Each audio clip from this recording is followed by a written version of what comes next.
Lahara ny mpanomeny finoana folo andro fiaraha-bavaka eto amin'ny radio Antsony Filazantsara. Arahinao manomboka ny folo hatramin'ny 20 Janoary 2024. Ivantana eto amin'ny page Facebook Antsony Filazantsara ny Sirana.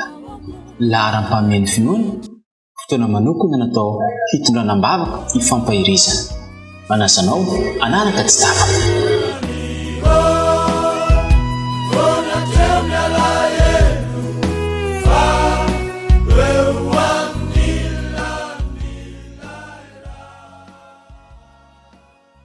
Ampifaliana no iarabananao tonga soa eto amin'ny fandaharana folo androm-bavaka 2024. Tonga eo amin'ny andro faharoa isika izao kanefa alohan'ny anaranao izany dia hiaraka hivavaka isika.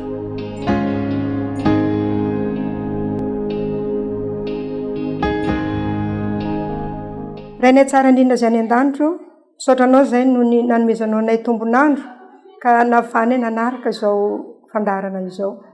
Mangataka amin'ny fananao masina mba hitarika anay raha iain'ny teninao izahay, mamelana heloka ary mamindrafo aminay.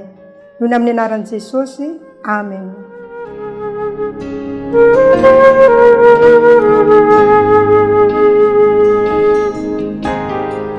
Ny lohateny androany moa izany dia manao hoe ny loza vokatry ny firotorotoana ho an'Andriamanitra. Ny loza vokatry ny firotorotoana ho an'Andriamanitra.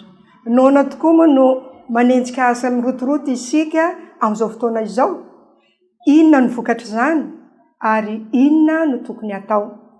Raha mijery ny zava-miseho eo amin'ny fiainana andavanandro isika dia toa tandra vadi-koditra amin'izany ny firotorotoana eo amin'izay rehetra atao. Ny fikarakarana ny sakafo maraina, ny firotorotoana eo amin'izay rehetra atao, ny fanenjena ny ora fiasana ary amin'izany ny sakafo dia atao mora masaka. Ny fanenjena asa maro amin'ny firotorotoana no manjaka eo amin'ny tontolontsika. Ny fiarahamonina moderna sy ny politika avolenta momba ny fanajana ny zon'ny mpanjifa dia nampiditra finoana iray tato amintsika ka arakaraka ny mahamaro herenantsika amin'ny fandraharana zany no azahoantsika aja. Ny fanenjehana asa maro amin'ny firotorotoana no manjary zany fanehoana ny fahavitritsika sy ny faniritsika anao asa tsara sy androso hatrany. Saingy mampalahelo fa na dia variana amin'ny asa fivelomana aza isika dia manadino ny miaina sy mifaly amin'ny fiainana. Tsy vitany eo amin'ny fiainana andavanandro zany mirotoroto izany, fa na eo amin'ny asa ho an'Andriamanitra koa azy. Ny mety ho mampalahelo lavitra noho izany dia ny loza misoko mangina manjo ireo mpanaradia an'i Kristy, izany hoe ny toe-tsaina tia manenjika asa maro ho an'Andriamanitra. Matetika isika no manao izany ho aniantony tsara indrindra azo eritreretina. Fantatsika fa fohy ny fotoana ary maniry ny anatanteraka ny lehibe indrindra ho azy isika. Izany no antony isahiranantsika. Iritsika ny ompitantana mahay ny fotoanantsika sy ny talentantsika. Mahafinaritra ny misahirana ho an'Andriamanitra ary alaim-panahintsika hevitra indraindray fa amaly soa ny firotorotoantsika ho azy izy. Hitantsika nefa avy eo fa verintsika ny fifandraisana velona amin'ny mpanavotra. Izany hoe fifandraisana velona amin'ny mpanavotra antsika izany. Fa azara no anaovantsika ny tsara fa tsy amin'ny herin'ny fanahy masina amin'izay fotoana izay. Ary arakaraka ny anaovantsika zavatra maro no heverantsika ny tenantsika hifanaraka amin'ny fikasan'Andriamanitra. Ny fisahanana asa maro no tonga fenitra vaovao. Sahirana loatra isika mankalaza ny fahisaranantsika ka verintsika ny fotoana tena manan-danja eo amin'ny fiainantsika. Manimba ny herintsika ara-panahy izany. Ny rotoroto dia fahavalony fifandraisan-pitiavana rehetra, indrindra ny fifandraisantsika amin'Andriamanitra. Velona ao amin'ny soratra masina. Ny fitiavana zany dia mitaky fiheverana amin'ny fotoana tsy misy amena. Inona ary ny adidy izay takena amintsika? Ny adidy dia ny hiala sasatra, tsy mahagaga raha miantso imbetsaka mba hitony, hiato kely, andinika izay ataony ho an'olona ny Andriamanitry ny soratra masina. Mampirisika ny zanany tsy rotoroto Andriamanitra. Fantany fa vetivety foana dia tsy ahita azy isika rehefa sy tony ny tafio-drivotry ny asa ataon'olombelona ny saintsika. Iray amin'ireo fanehoana kanto indrindra ny loza teraky ny asa tsy mitsatra an'Andriamanitra ny nitsaran'i Jesosy tompontsika tamin'ny asa fanompoana.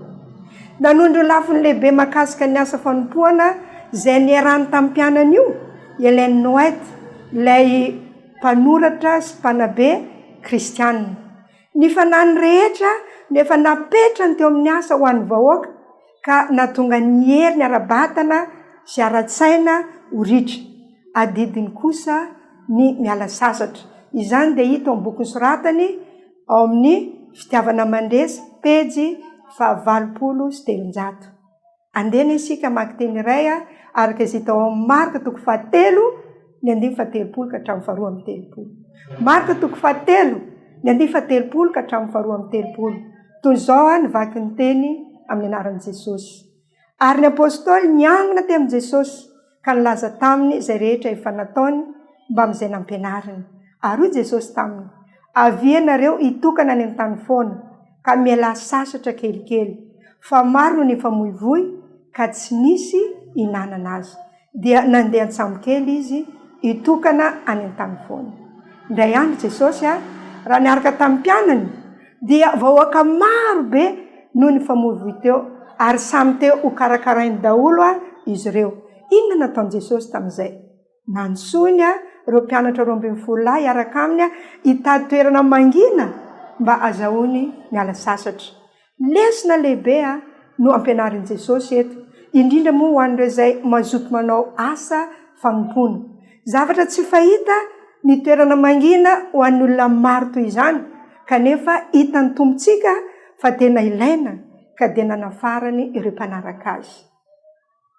Ry hava malala, hitantsika androany ara zany fa ny antony mampirotoroto dia ny avy amin'ny fiarahamonina moderna sy ny politika avolenta momba ny fanajana ny zon'ny mpanjifa izay nampiditra amin'ny finoana iray tato amintsika ka arakaraka ny mahamaro herenantsika amin'ny fandrarana no azotsika azy. Ny vokany dia nanimba ny herintsika sy ny fahombiazantsika ara-panahy ny fisahanany asa maro loatra. Ny rotoroto no fahavalo lehibe ny fitiavantsika an'Andriamanitra. Inona ary ny tokony atao?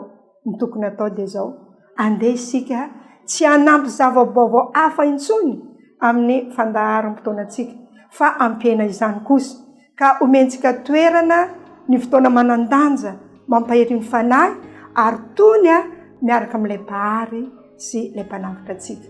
Ny tompony omba sy tantana antsika rehetra. Amen. Mbola hiaraka hivavaka isika ary ireto misy antom-bavaka vitsivitsy izay natolotry ny namana koa manasantsika tsirairay zany hiaraka hivavaka.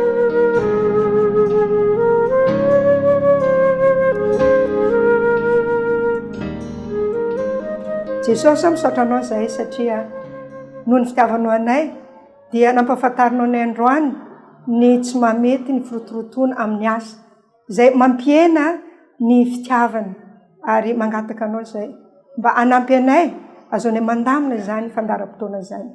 Mangataka anao koa izay hanivavaka izay nomendreto namana reto, izay mangataka fanambinana sy fahasoavana tanteraka amin'ny fanarahana anao.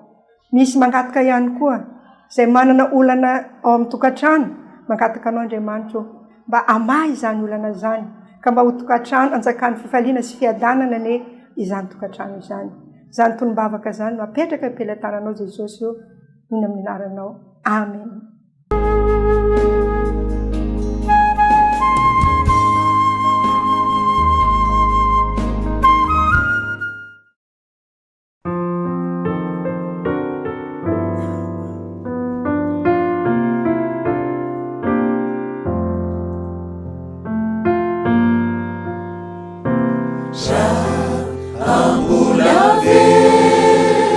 Luna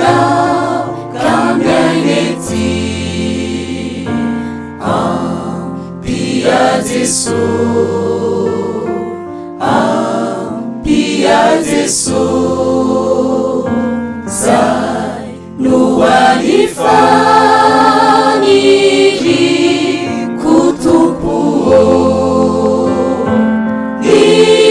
irakitra wapuku fampia Jesús, ajajai kwani ni masifa tukamina si hizelaku rizania tialafuchai ya italau kusyangata ikwamina oa pia Yesu oa pia Yesu.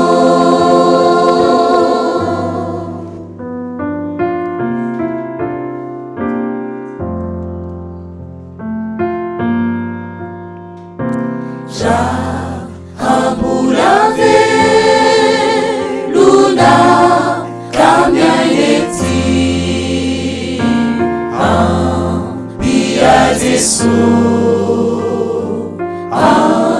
pia Yesu zai nuhanifariri kutumpuo irakitra wapukufa pia Yesu na utaba zireuba sukuire ka esulina bikunia nasinife ya italau kusyangata ikwamina oa pia Yesu oa pia Yesu.